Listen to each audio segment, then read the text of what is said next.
Nuevos estudios se han realizado sobre la pintura rupestre, especialmente en las cuevas que se encuentran en Francia y España.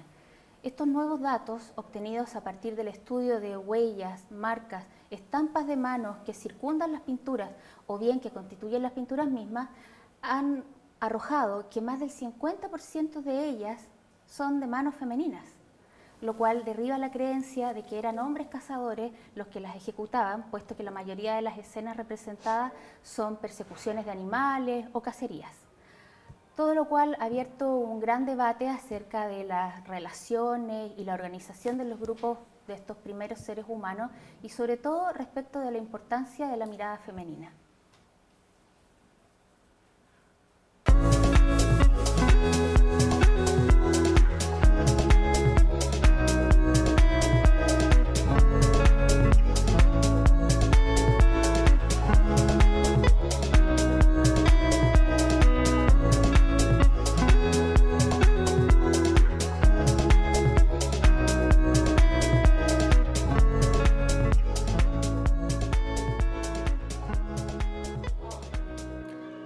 Siempre la ciencia y la tecnología abriéndonos una ventana al pasado. Javiera, ¿qué opinas de estas nuevas revelaciones que se han obtenido? Bueno, yo creo que es algo como que uno podría haberlo pensado antes, ¿no? Se hablaba mucho de que el cazador mataba al animal y quedaba la magia y por eso ellos después iban a buscar el animal, ¿no? Pero yo creo que sí, porque en general, antiguamente y hasta el día de hoy, en otra manera, la mujer es la que mayoritariamente se queda en la casa. Claro. Entonces, al cuidado de los niños, entonces es la que tendría el tiempo como para ilustrar. Incluso podemos pensar que a lo mejor otros individuos del grupo familiar pueden haber participado en la ejecución de las pinturas, niños, por ejemplo, ancianos. También, pero su manera de pintar es tan maravillosa que podría ser un niño, como dices tú, porque es imposible de imitar hoy día. Sí. Y además que también se da en la pintura rupestre una unión difícil de separar entre la pintura y el grabado.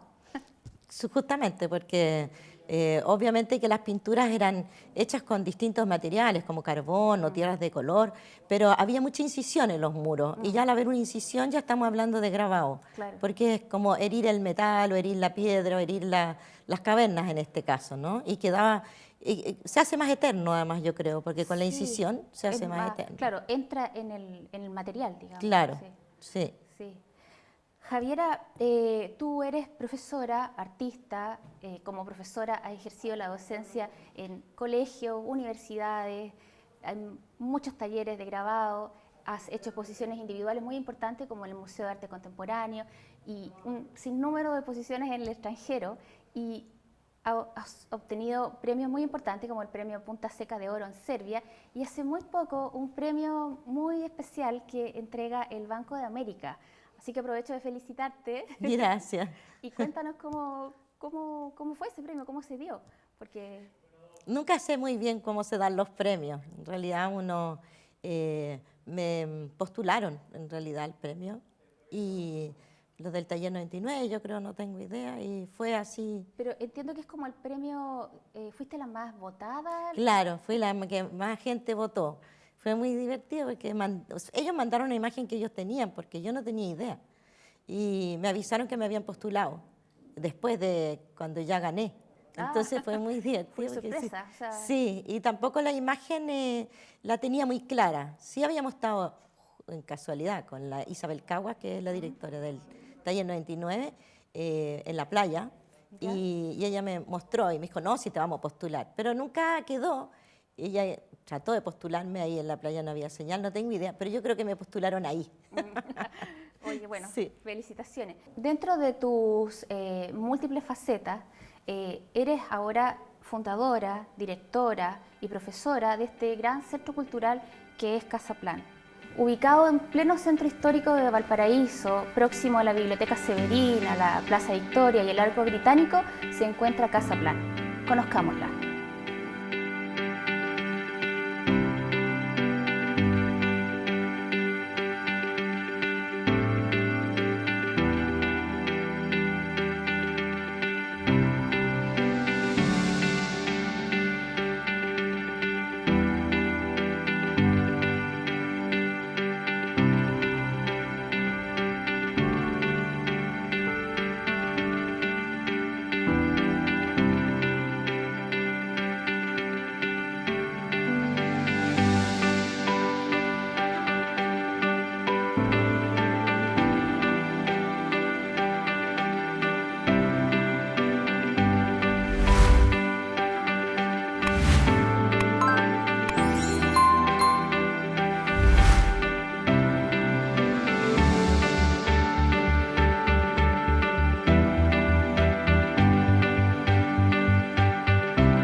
cómo surgió la idea de armar Casaplan y por qué eligieron Valparaíso? Bueno, yo estuve, en realidad es una cosa bien personal, porque en Santiago yo trabajaba ya en el taller 99, hacía clases también y tenía mi propio taller, Lautaro. Y se murieron dos amigos míos muy importantes, uno Francisco Lapuente, un gran artista, que vivíamos pegados, digamos, y Anton Birke, otro gran publicista, editor. Y frente a eso que vivíamos en una casa al medio y uno a cada lado, se murieron los dos en un tiempo de 3 años y decidí irme de Santiago. Ah, ya. Fue algo personal, por eso te digo. Decidí irme a Santiago porque no quería seguir viviendo allá y vendí una casa en el Ingenio que incluso me había comprado con Pancho Lapuente al frente, que él me lo había hecho, que era muy amigo, éramos muy amigos los tres. Entonces decidí hacer algo nuevo en la vida, cambiar, y justo me encontré con un compañero de curso de kindergarten del colegio y me dijo, quiero restaurar un edificio que tengo en Valparaíso, te llevo. Y yo dije, ya. Y vi el edificio y me enamoré del edificio, a pesar que estaba destruido. ¿Cuántos pisos son? Son 2 pisos, porque en realidad tiene la planta baja comercial, la otra planta son departamentos, pero cada departamento tiene 3 pisos. Son 400 metros cuadrados que tiene un departamento, porque se divide en 2. ¿Ya? Eran departamentos como de lujo antiguamente. Me imagino, claro. Sí, están llenos de gárgolas adentro, muy lindo. Toda esa parte era patrimonial. Entonces... Sí, es conservación histórica del edificio. Así que empezamos a restaurar con mi hija arquitecto, que es Antonia. Ella me dijo, yo te acompaño. Así que partimos las dos. Nos demoramos mucho. Al principio tuvo otra amiga también, pero ella se fue en el camino, al principio. Porque era mucha pega y no hay nada de remuneración, nada, sino que fue una cosa tirarse al río. ¿Cuántos años les tomó? 2 años y medio. 2 años y medio. En restaurar. Es poco, ¿no? Sí, que vivíamos ahí, ya estábamos viviendo. Entonces, fue una aventura muy bonita, porque mi hija venía saliendo de la universidad y empezó a hacer todo este proyecto arquitectónico. Fue muy entretenido. Primero desarmar, desocupar, porque las piezas en esos departamentos estaban divididas en 4. Entonces lo que hicimos fue sacar. La nave central estaba dividida como en 3 pisos también de fierro. Entonces tuvimos que cortar esos pisos, destruir y empezar a remodelar las columnas. Y ahí me di cuenta la magnitud, porque yo le dije a este amigo, claro, yo vivo en el departamento y trabajo en el tallercito. Claro. El tallercito era todo Casaplan, gigante. Entonces ahí se nos ocurrió hacer una hostería, o sea, es un hostal, una residencia para artistas exclusivo, y nosotros vivíamos en el otro piso del departamento y abajo hicimos el gran taller de grabado y a ese lo sumamos en la cafetería. Eso te iba a preguntar, ¿qué es todo lo que hay? ¿Qué es lo que contiene Casaplan? Tiene una cafetería, una galería de arte, un subterráneo que también hacemos exposiciones o eventos culturales siempre, o sea, como tocatas de jazz, ese tipo de cosas, ferias de artesanales que hicimos al principio, conferencias, siempre está dedicado solo a la cultura, nunca lo hemos dado para algo comercial, porque se nos va el norte, digamos. Sí, entonces, claro. Y tiene 2 accesos también. Tiene 2 accesos, uno por Avenida Brasil y el otro por Salvador Donoso, entonces cubre toda una plaza, toda una cuadra. Y esa tiene unos 800 metros de largo. Entonces es gigante, en realidad era enorme cuando lo empezamos a ver. ¿Y ya cuánto tiempo vigente está funcionando? Lo inauguramos en 2015. Sí. Así que ya llevamos su tiempo, 7 años. Claro, sí. Claro. ¿Van a celebrar los 10 años? Sí, celebramos cada año porque nunca se sabe si vamos a poder seguir existiendo o no. Claro. O sea, es una apuesta en la cultura. Y ahora con la pandemia tuvieron que hacer modalidad... No, estuvimos cerrados. La gracia fue que el dueño del edificio, o sea, la empresa privada en el fondo, nos permitió no pagar arriendo. Entonces eso fue una gran ayuda. Oh, claro, un alivio. Sí, eso fue una gran ayuda. Y ya con eso pudimos seguir cerrando las puertas nomás, pues si no hicimos nada. Pero sí seguimos trabajando como Casaplan con Zoom. Hacíamos clases de grabado, clases de historia del arte, invitábamos a gente a conversar así como nosotros. Hicimos varias actividades, pero todas online.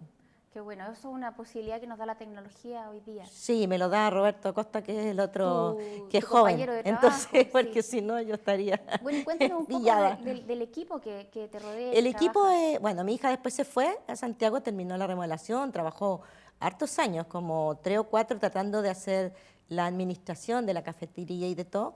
Y la verdad es que ella es arquitecto, así que se fue, voló con sus propias alas de nuevo, se fue. Y me quedé yo con Roberto, que llegó él casi los primeros días a hacer clase. Roberto grabador también. Sí, Roberto es grabador, artista visual, un gran aporte, un gran grabador además. Y él es xilógrafo y me pareció interesante la dupla, porque yo mujer, mucho mayor, el joven, hombre, yo tenía lo que es la historia y el contacto Uno y él hace toda aportaba la algo que parte el otro no visual. tenía, claro. Sí, sí, absolutamente. Y él es xilógrafo y yo soy de metal, yo trabajo en metal. Sí, y yendo a eso, a tus comienzos, digamos, ¿qué fue lo que te acercó al grabado? Porque entiendo que tú vienes de una familia donde el arte siempre estuvo muy presente, entonces tenías un conocimiento, un bagaje bien amplio de las artes. ¿Y te acercaste al grabado por qué? ¿Qué fue lo que te atrajo? El grabado siempre me atrajo, pero le tenía como terror, porque no sabía, era una técnica que en la universidad se enseñó poco, porque teníamos nada de prensa, había una prensa de litografía, que es piedra. Y ahí hacíamos xilografía, pero no habían piedra, entonces hacíamos madera. ¿En qué universidad? En la Universidad de Santiago. Yo entré cuando se cambió justo el nombre de Universidad Técnica a Universidad de Santiago. Ya. Y había arte antiguamente. Entonces estudié ahí hasta el 80, del 75 al 80. Y ahí tuve unos atisbos de grabado que me hacía clases Guillermo Fromer, gran artista visual que también murió hace poco, y Cristian Benavente. Y trabajábamos mucho ahí porque la verdad es que era nuestro medio de comunicación. Entonces hacíamos todo lo que queríamos comunicarnos, estábamos en gobierno militar, Ya. entonces lo usábamos como lenguaje. Claro. Después los repartíamos, eran nuestros panfletos Como, eso te iba a decir, de como reuniones, volantes. de exposiciones, Ya. eran volantes, Ya. sí. Como la lira popular, antiguamente en Chile Claro, existía la lira claro. popular, que se colgaban en cordeles, lo grababan y se denunciaban las cosas, bueno, nosotros nos comunicábamos. Así como hoy día tienen WhatsApp, nosotros Sí. teníamos grabado.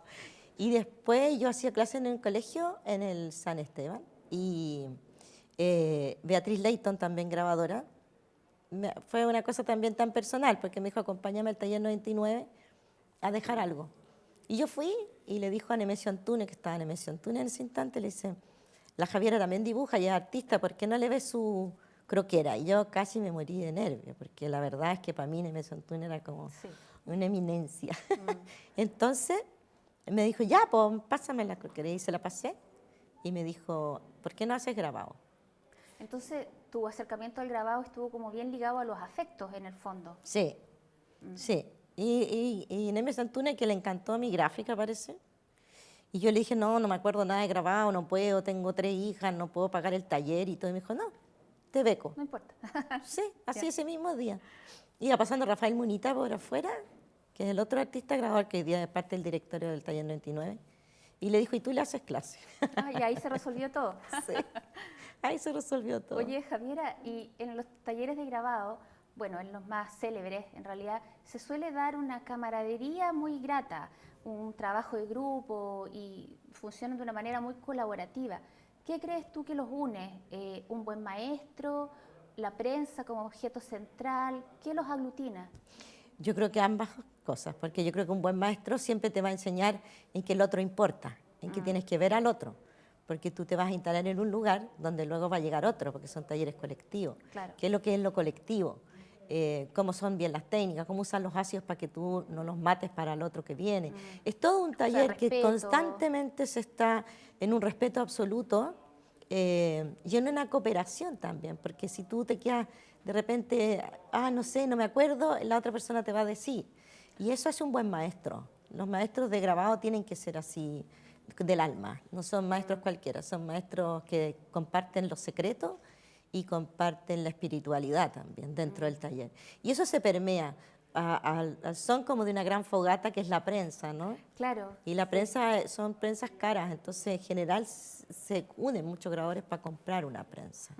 Y eso es lo principal. Y la prensa es un tesorito, es como te digo, como una fogata antigua que no Hay que podías dejar que el fuego se cuidarla, apagara. Bueno, aquí engrasarla, ¿no es justamente cierto? la prensa no puede dejar que ella falle. Claro, es Así como, que, sí, muy bonita la metáfora que haces con el fuego. Sí. O sea, mantenerlo calentito. sí, ¿ah? sí, sí, y en buena en buena posición la Claro, prensa. sí, si no se descuadra. Sí, y hay un pañete muy delicado que no se puede mojar, no se pueden tintar, si tiene filo en las planchitas lo vas a cortar.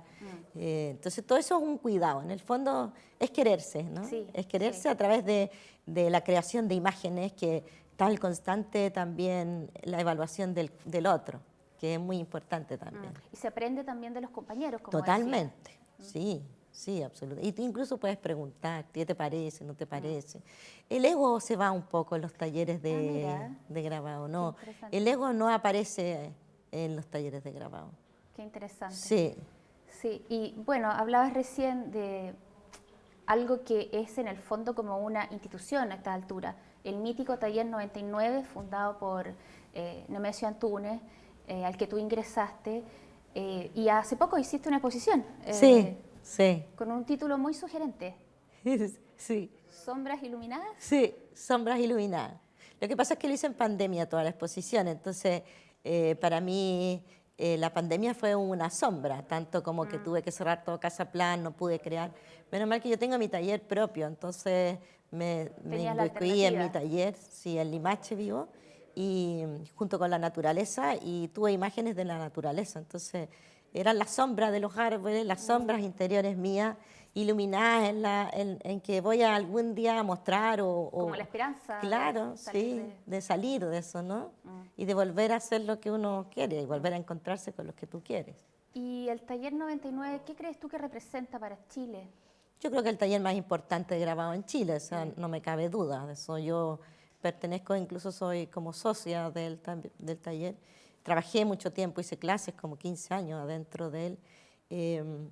Yo creo que es una formación maravillosa que tiene el taller 99. El taller 99 es uno de los talleres que apunta justamente a eso, al espíritu, con dos grandes personas que hubo, bueno, muchas, ¿no? Hubo muchas personas dentro, pero para mí hay dos pilares, para mí, hablo en persona, que fue Nemesio Antunes y la Roser Bru.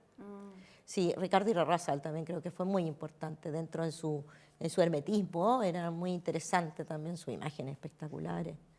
Entonces, ellos marcaron una forma de ser, Sí, sí, una sin forma duda. de ser no arrogante, cooperativa, colaborativa, bastante espiritual, muy sensible frente a lo que está pasando, a lo que pasó, como venía la Roser Bru, con toda su historia de la guerra civil, ¿no? Como Nemesio Antunes con su exilio también, que no se exilió, pero se fue, digamos, en la época del gobierno militar. Y así cada uno armaba su historia. Entonces, esas historias son muy, muy amables dentro del taller, porque hay de todas las índoles políticas Y dentro de del todas las taller. edades ahora De también. todas las edades. O sea, Roser trabajaba con nosotros 98 años y hay chicas de 22. Y ya hay, como te digo, no, aunque se habla de política y de todas las religiones, o sea, también eso es importante, de ultracatólicos, no católicos, sí católicos, ultraderecha, no derecha, izquierda, ultraderecha, pero nunca se ha producido un conflicto por eso, Es que nunca, quizá es el arte, o sea, esta espiritualidad que tú cuentas, yo creo. que es tan fuerte. Y el ego que se va. Claro, ¿no? La Sí, verdad absoluta no existe, sí, ¿no? sí. Yo creo que en la vida entera no existe la verdad absoluta, uno menos la tiene uno. Y es capaz de aceptar las otras verdades para armarse la propia. Entonces yo creo Sí. que eso es importante en el 99 y muy preocupado de la imagen, las imágenes que hay. La calidad, digamos, de Sí, la calidad de la el imagen, resultado. sí, de no ser una copia, de no copiarte, muy riguroso en las técnicas, muy riguroso en tu oficio, en querer ser un grabador. Y eso viene, esa impronta viene desde que se fundó. Sí, yo llegué en el 88 y yo gracias al taller 99 pude armar mi taller en Lautaro, taller Lautaro, que ahora está mi hija en Santiago, siguió con ese taller, que es un taller de grabado, porque no es fácil hacer un taller de grabado. Tienes que tener un imagino. recorrido de humedad, un recorrido de seco, un recorrido también de impresión. Es todo como un set Cuartos acá, ¿no? Que oscuros. uno tiene sus distintos sitios y tienes que poder recorrer sin molestar al otro. Con tu claro. matriz, que a veces son matrices así. Entonces, esa manera de hacer taller, yo la aprendí en el 99 y pude hacer el de mi casa, como te digo, y ahora acá en Casa Plan. Y hablando del taller 99, ahí hay una figura emblemática de la cual tú has mencionado harto ahora en la conversación, que es Roser Bru. Queremos recordar a Roser Bru, hacer un homenaje a través de unas imágenes que tenemos de ella del programa Demoliendo Muros de 1983. Hay artistas que no dan tregua. Hay artistas como Rosette Bru que se han dedicado desde muy jóvenes a buscar justamente el tiempo pasado, el tiempo presente y aquel tiempo que se constituirá en el futuro. Rosette Bru escudriña la historia de España, escudriña la historia latinoamericana y también la nuestra, la de Chile. Escudriña su historia propia, personal, interna, y escudriña la vida colectiva, la de todos nosotros. Y tal vez lo que ella rescata es muchas veces aquellos aspectos de la existencia que realmente no queremos volver a recordar. Es justamente esa línea de trabajo la que caracteriza la obra del artista. Llegada a Chile el año 1939, desde España. La Guerra Civil Española, fotos de personas desaparecidas, fotos de artistas actuales, pinturas y dibujos a través de los cuales ha recreado el rostro y las actitudes, por ejemplo, de César Vallejo, la actitud y el rostro, la última foto de Miguel Hernández, como así también el recorrido a través de las fotografías tomadas de Gabriela Mistral en distintas instancias de su existencia. Así, la obra de Rosette Bru se constituye en un documento, en una instancia de elaboración visual de toda nuestra trayectoria cultural. Por eso, la importancia de conversar con ella. Rosette, sería muy importante que nos aclararas algunos aspectos de tu trabajo. Bueno, tú dijiste que yo no daba tregua, pero es la memoria que no nos da tregua, ¿no? Y todo se nos hace memoria. Yo me encontré, por ejemplo, esto se llama memoria visual, y es el documento de los primeros niños muertos en un bombardeo en Barcelona, ¿no? Entonces yo pienso que no estaba en ese grupo, estaba en el otro, estaba al otro lado. Uno podría bien morir o salvarse, ¿no? Y eso lo encuentro todo el tiempo en la historia. Por ejemplo, yo me salvo en mi historia, pero la Ana Frank muere. Es una niña que más o menos tenía la misma edad, ¿no? Entonces, por eso es que trabajo así con series, como tú dices, porque no me basta una sola imagen de una cosa, que como más la veo, más hacia adentro voy entrando, ¿eh? Justamente en ese aspecto siempre estás tú como de testigo. Claro. Testigo de tu propia historia y de la historia. Claro. Entonces, me ha pasado bastante, esto me ha pasado mucho, por ejemplo, con una fotografía que es la fotografía de Robert Capa, que hizo él el 36, en el momento de la muerte de un miliciano, ¿no? Entonces uno piensa que este hombre debería estar cosechando un trigo y en cambio estaba muriendo en ese momento. Entonces, yo siempre he tenido esta fotografía, la he tenido colgada en el taller, y en momentos en que la vida se ha vuelto otra vez violenta, yo he empezado a trabajar esta fotografía. Esta fotografía es un poco, me pertenece a mí, me he apoderado de ella, ¿no? Hay unas palabras de un escritor de Barthes que dice que toda fotografía es un certificado de presencia, o sea, lo que estamos viendo ha sido, y eso es lo que me impresiona en todas estas fotografías o imágenes o gentes que yo tomo para retrabajarlas, las retomo, y de pronto las veo a muchas muy semejantes, se me van juntando en la vida de la gente. Es bien curiosa esta cosa. Es un poco la relación además también con la historia de Kafka, con Milena. Eso, ahora, claro, Kafka, empiezas a leer a Kafka y te das cuenta que, bueno, Kafka murió el 24, pero el 34 se prohibió su obra. Entonces uno piensa que si él no hubiera muerto antes, habría muerto en un campo de concentración, como lo hizo Milena en un acto solidario, porque no tenía por qué morir en ese campo de concentración. Entonces, ahí se me hace la relación de toda la gente, ¿no? Ahora, yo todo eso lo trabajo con el dibujo, con la pintura, con formas muy, casi diría, clásicas, a lo mejor hasta demasiado clásicas. A veces encuentran que hasta demasiado bellas, a veces la belleza es mal vista, la estética, a lo mejor soy demasiado estética, pero bueno, eso es lo que yo soy, ¿no? Cada uno es exactamente su medida, uno no es más de lo que es, ¿no? Cada uno es como es, ha dicho Roser Bru.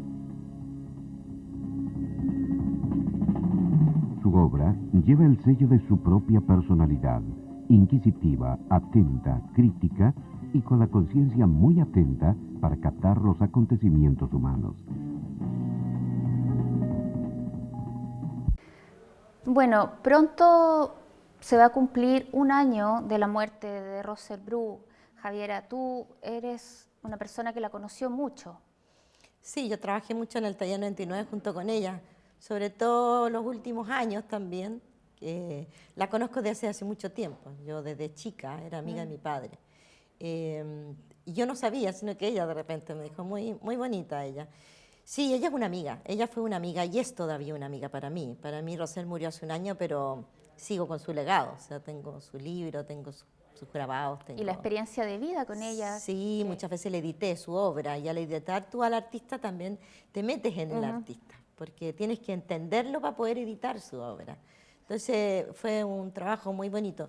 De hecho, ella me nutre a mí de mis imágenes también, porque yo también tengo mesas, tengo camas, a lo mejor camas como eran de Nemesio, mesas de la Roser. Eso te iba a preguntar. Sí. O sea, fuiste recogiendo quizás un poco los elementos de ellos, de estos grandes emblemas del grabado chileno. Claro, ellos lo hacían más bien en una forma de las vivencias que ellos tenían y yo me los apoderé como símbolo, que es una cosa diferente. Porque, por ejemplo, mi silla soy yo. No es una silla, sino que soy yo que estoy expectante en un lugar sola, o estoy debajo de una mesa porque hay algo que me ha aplastado, o estoy derrumbada, entonces hay una silla volando, suelta. O sea, el mobiliario que vemos, digamos, en tu obra no está fuera de ti. No, está dentro de mí. Dentro de ti. Claro, la mesa a veces son esos planos blancos que hago porque tengo esa seguridad o necesito ese silencio. Siempre hablo del silencio y de la sombra y de la soledad. Sí, hay como hartos contrastes, zonas oscuras, como negras, o zonas de luz, blanco, un color saturado, por ejemplo. Eso me ha llamado la atención. Y le da una apariencia semi-abstracta, pero no, uno encuentra ahí esas imágenes que dices tú. Sí, es que parto de la realidad y voy sintetizando hasta que llego al mínimo que apenas se vea, digamos. Yo creo que voy ahí, que siempre me acuerdo de la Roser que me decía, menos es más. Ah, entonces, hoy la imitaste incluso con el tono catalán. Sí, así que sí, entonces me acuerdo de eso. Y yo antes era bastante barroca, porque tuve una época de circo, dibujaba los circos, harto color. Y de repente con la edad me he ido como soltando el color. Me acuerdo siempre el cuadro Guernica de Picasso, o Guernica, nunca sé cómo se dice. Que sus estudios eran en color. Sí. Y finalmente termina su cuadro en blanco y negro. Fue simplificándolo fue cada vez. sintetizando y fue armando estos cubismos entre medio. Y yo también tengo esa cosa que parece que uno con la edad, Tatiana, pero qué bueno. vas agarrando esas cosas así y vas haciendo tu arte más simbólico de ti misma. Claro, sí. Lo que está afuera importa menos, ¿no es cierto? Sí. Lo que está afuera es lo que conocemos. Entonces, a través de una cama que todos conocemos, yo puedo enseñarte la pasividad o la soledad de esa cama, porque tú ya te subes arriba de una cama, tú duermes en una cama, ya la conoces, es tuya. Entonces, si yo te hago una cama, va a ser tuya. O sea, la haces propia. La haces propia. Entonces, cada espectador hace propio en mi situación. La única diferencia es que tengo colores símbolos, que el rojo, que para mí es un detente, un cuidado, una alerta, o simplemente un color que me gusta, que lo encuentro que necesita ese color rojo fuerte, porque me aviva el alma, digamos, ¿no? Y siempre lo contrasto con otro que es el silencio, que es como un gris, o un azul, un verdoso, y el blanco y el negro que juegan para mí colores fundamentales. No son colores, que se supone que uno es ausencia de color y otro es color, pero para mí son colores y son valores. Harta carga simbólica, digamos. Sí, pues tú que pintas debe pasar lo mismo, sí, ¿no? Sí. Bueno, y me pasa algo parecido, porque yo casi, uso los colores, pero de una manera muy restringida. Entonces, me hace mucho sentido lo que tú dices, de que uno se va desprendiendo de lo que no es necesario, lo que decía Roser Bru, menos es más. Menos es más, sí. Bueno, Javiera Moreira, artista, profesora y fundadora de una gran obra que es para Chile un punto muy importante. Le damos las gracias a Javiera Moreira por estar en La Mirada Femenina y nosotros nos vemos en un próximo capítulo.